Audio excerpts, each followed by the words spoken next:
Hello beautiful soul! Welcome back to my channel. This is May Chang Ame from Japan, Kabayan, Virgo.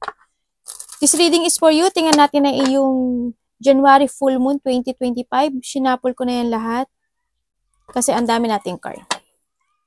Okay, we have the Strength and the King of Swords. Okay, ibig sabihin, kailangan you need to focus. No, you need to focus sa mga gusto mong gawin and control din. And syempre, patient. Be confident sa nakita ko rin dito. At saka, you need to use your head when making a decision, no? Huwag pabigla-bigla, no? Sa nakita ko dito. Okay, let's begin. Teka lang, itatabi lang natin yan. Okay, we have the art. Express yourself through creative activities. Ayan, this time daw, by this is maaaring may mga gagawin ka, no?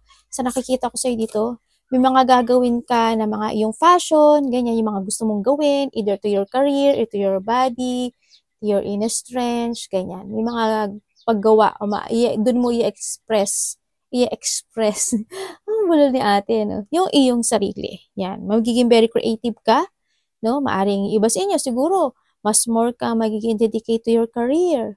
Iba sa inyo, mas more kayo magiging dedicated to your sarili. Yeah, baka mag-exercise na kayo, ganyan. I-express mo doon yung sarili mo sa gagawin mo this time, no? And syempre, nahandito rin, ang nakikita ko rin sa'yo, mag-ingat ka pa rin, no? Mag-ingat ka pa rin kasi maaaring may mga sitwasyon na hindi maging maganda para sa'yo, no? Either, there's a changes, syempre, there's a changes happen sa buhay mo. Maaring either kasi ayan, the moon and and the sun. Ibig sabihin, either for a good or for a bad, no? Ang makikita ko dito. May mga changes yan. Maaring makaka-receive ka din ng mga information. Magkakaroon naman sa'yo ng transformation. When it comes dito sa sarili mo, it's more on transformation yan, no? Yan, may mga iisipin ka raw sa gabi or at night, and syempre morning, maaaring there's an information. And nandito rin there's a communication, may mga transformation o pagbabago na mga magaganap sa buhay mo, no? And syempre, sa nakikita ko rin sa'yo dito, yan, we have the pineapple. Yan natin.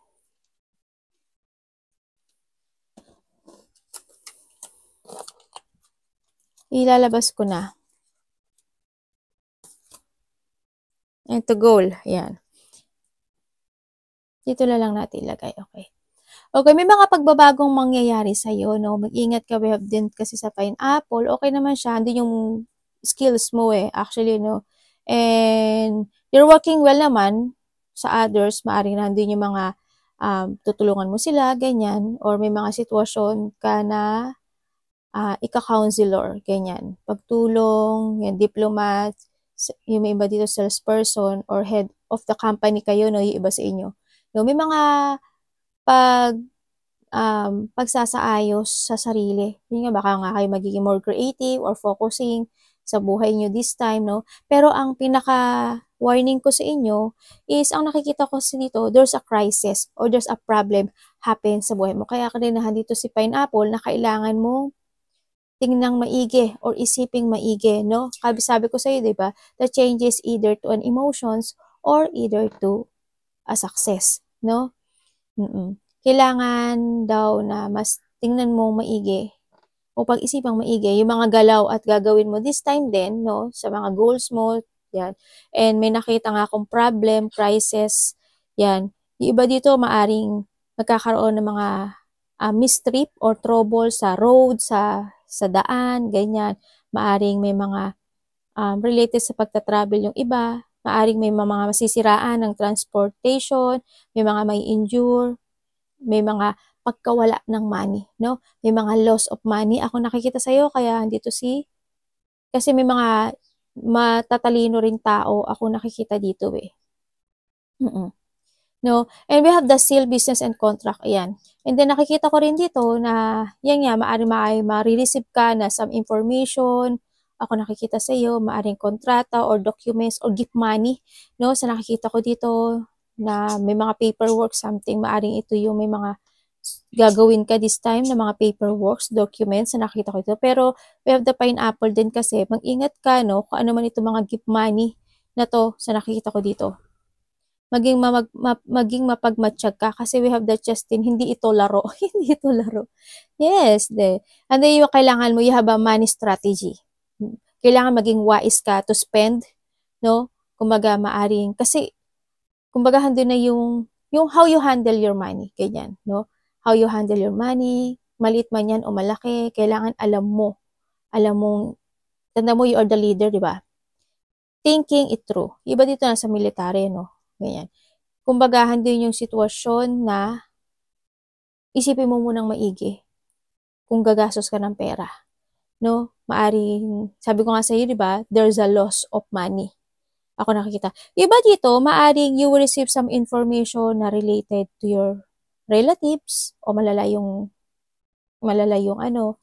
kamag-anak man yan o kaibigan or malapit sa puso mo na maaring may mga, example lang to ha, mga ano to, hindi sa lahat magre-relate. Halimbawa, may mga news ka na ma-receive na, ay, si ganito nasa ospital, si ganito is namatay na, yung ganyan. Maaari may mga marireceive ka, parang ganun ako may nakikita ko, may mga hospitalization or death. Either sa iba yun, ganun, sa nakita ko dito. And then also, there's of more, kasi andito kasi sitwasyon mo na, because alam mo naman na, may tao talaga, marami kasi tayo na wala tayong contentment sa ating, meron sa atin, di ba? Kumbaga, andun tayo sa thirst tayo na more pa, ganun tayo, no? Kailangan medyo, no, parang nandito yung iba sa inyo siguro is not paid enough for your work, yan, wanting to do at things. May mga gagawin pa daw kayong gusto nyong gawin, no? Na parang mas gusto nyo pa ng higher pay, ganyan, maaari maghahanap kayo pa ng higher, magiging uhaw kayo masyado, kumaga. Magiging uhaw kayo na maaari ikipahamak nyo din, no? Kung ano yung blessing na binigay sa inyo, be contented na lang muna. Pero it's up to you, nasa sa iyo, no? You have the recharge. Fill your cups.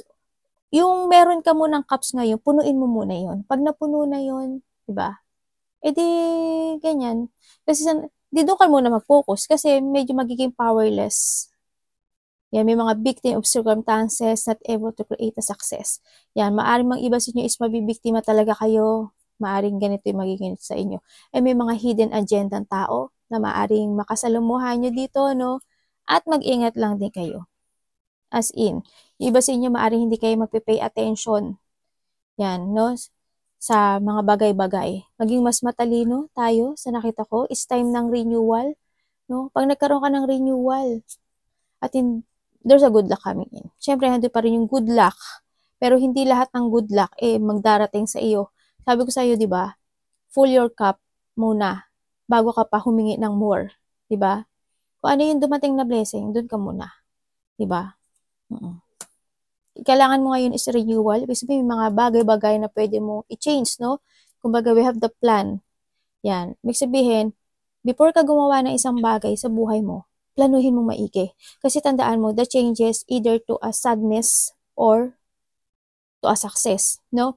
And we have the goal. You have a clear vision. Alam mo sa sarili mo yung goal mo. Alam mo how to forward. Alam mo, you have a motivation and confidence to success dito. Pero kung magmamatch, there's of more ka pa talaga. At uhaw na uhaw ka pa na kahit na nagkakaroon ka naman ng blessing naman na, maaari ikipahamak mo yun, no? So, nakita ko to. Pero it's up to you, no? Iba sa inyo siguro is nagbuburda, no? Ganyan. Pero maging ano ka lang, maging okay ka lang din. Contentment. And also, there's a elevation, no? Yan, may mga success, may mga sitwasyon na magiging blessing sa iyo, no? Sa nakita ko dito. Andito rin yung malalaman mo na daw kung ano yung purpose mo, kung ano yung mga main concern mo. Kanya, kumbaga, ito yung magkakaroon ng pagbabalik na iyong self-vitality. Kaya nahandito rin si the art, no? So, nakita ko ito. Kasi you will know your goal this time. Hindi yung motivation mo sa nakikita ko dito. Basta mag-ingat lang kayo. Nasa sa inyo pa rin naman yan. Wala naman sa akin, no? Kumbaga, kayo pa rin ang gagawa ng iyong destiny. And we have the Buddha. Diba? O the life purpose, more than money. Spiritual will. Trust to your intuition, ha? Para hindi kayo Tingnan natin. Kasi ikakapahamak nyo yan. Pero may mga success kayo.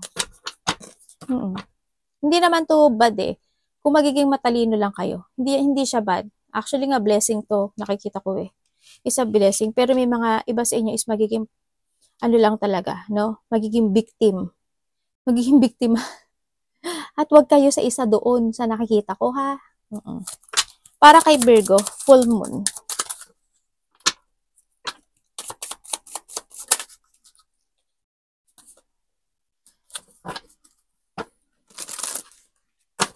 Full moon Virgo. Sa ngayon this is the time na maging wise is very stronger kayo, no? Sa nakita ko dito, kailangan nyo talaga dito is a renewal, no? Kailangan dito talaga is, ilabas natin si good luck. You have a good luck, of course. You have a good luck, no?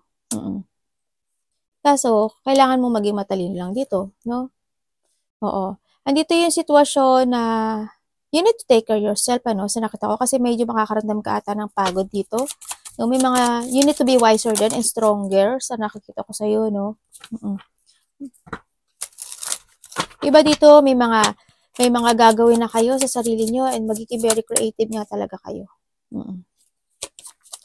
Kasi, maaring may mga lakad kayo na gagawin, no? Maaring, you will take care of yourself, taking an exercise, o kaya may mga movement ako nakikita sa iyo this time.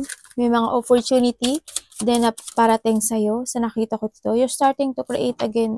You're starting to create yourself, no? Nandito na yung mga, you have an idea. Ako na nakikita sa iyo. Mag-ingat kayo when it comes to an offering, no? There's an offering ako nakikita sa iyo. Maaring may makikipag-usap sa iyo. Ako dito na tao na maaring mag-o-offer sa iyo. Pero nakikita ko sa kanya is, hindi ko sure kung ano ha, pero hindi siya good. Hindi siya totally, titingnan ko. Gusto ko makasure. Oo, ikakalungkot mo daw. Isang malaking ikakalungkot mo daw to, no? Pag-isipan mo daw muna maigi yung sitwasyon na to. Kung may mag-o-offer sa'yo, pag-isipan mo daw muna maigi. No? Kasi may tao dito na parang pagkikita ng isang tao or offering of someone, ako nakita, maaring ito is mas bata sa'yo, ganyan. O kaya vice versa. Tingnan natin. Maaring makaka-receive ka ng text message, communication, messages, ako nakakita dito. Kumbaga sinasabi din dito na nako. Itong pakikipag-usap na to. Kung may makikipag-usap sa inyo, sa nakita ko dito is, tandaan mo, be an authority, ano, sa nakita ko dito. Meron daw, iba sa inyo ha, when it comes sa sarili mo muna. Medyo makakaramdam kayo ng pagod. And then also, you will receive some text messages or there's an offering of someone na maaaring nakakausap niyo na siya, ganyan, sa nakita ko dito, na may mga pag-uusap ako na nakikita sa iyo na maaaring lalabas yung pera mo. Like I told kanina, di ba? Lumabas na yan sa unang baraha. Na maaaring lumabas yung pera mo. Na maaaring ikalungkot mo. No? Ito yung situation na maaaring itong tao na to is lolokohin ka niya. Paniniwalain ka niya sa the way na sasabihin niya sa iyo at maniniwala ka sa tingin ko naman. Sana wag, no? Sana nakita kasi why? There's a person na magma-mind game sa iyo. Ito yung tao na sobrang matalino. Alam niya yung ginagawa niya. Alam niya, kasi parang handun yung pagkakaroon niya na very professional itong tao na to, no? Sana wag kayo lahat. Make a decision making ka dito ha. Kailangan mong gamitan. Sabi ko naman una pa lang, di ba? Una pa lang, di ba? Use your head when making a decision. Di ba? Sabi ko pa una pa lang na nagbabala sa ako. Kailangan ngayon meron kang matinding pagpapasya. Tandaan mo, ikaw ang magiging magdidesisyon nito para hindi ka mabiktiman. mabiktim, no, sa nakita ko dito, or maloko, or ma-mind games ng tao na to, no, sa nakita ko dito. Kasi may tao dito na nasa isip niya is yung mabigo ka. May tao dito na lolokohin ka niya. May tao dito na, kasi there's a bad news happen. May bad news, may bad news talaga. Tingnan nga natin. Di ba, judgment? Ingat ka. And we have the justice. Ibig sabihin, maaring iba sa inyo is may pagdadaanan kayo na related ang paghingi ng hustisya sa isang bagay. Pero, there's a warning naman ako na nakikita dito na kailangan mong mag-ingat. You need to be aware, no? You need to be aware this time sa lahat ng makikipag-communicate sa'yo, sa lahat ng mga gagawin mo, sa lahat ng mga tao na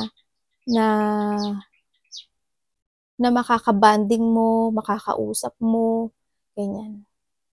You need to be aware sa pagsasalita mo, maging smart ka, you need to learn from the past.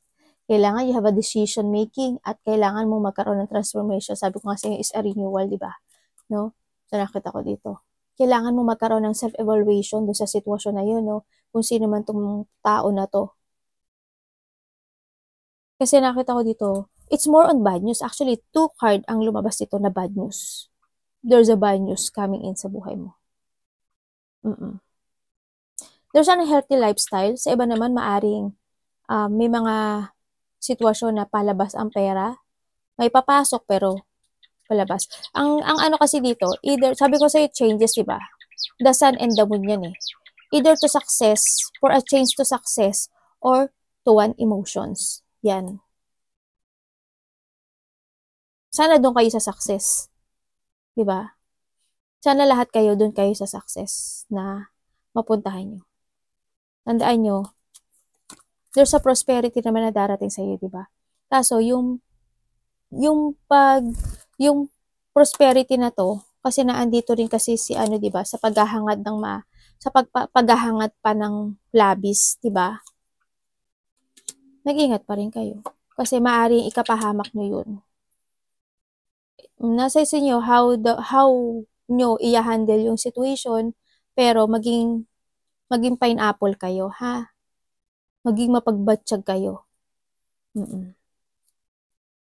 Ingat lang din. Kasi may tao rin ako nakikita dito na magiging close-minded.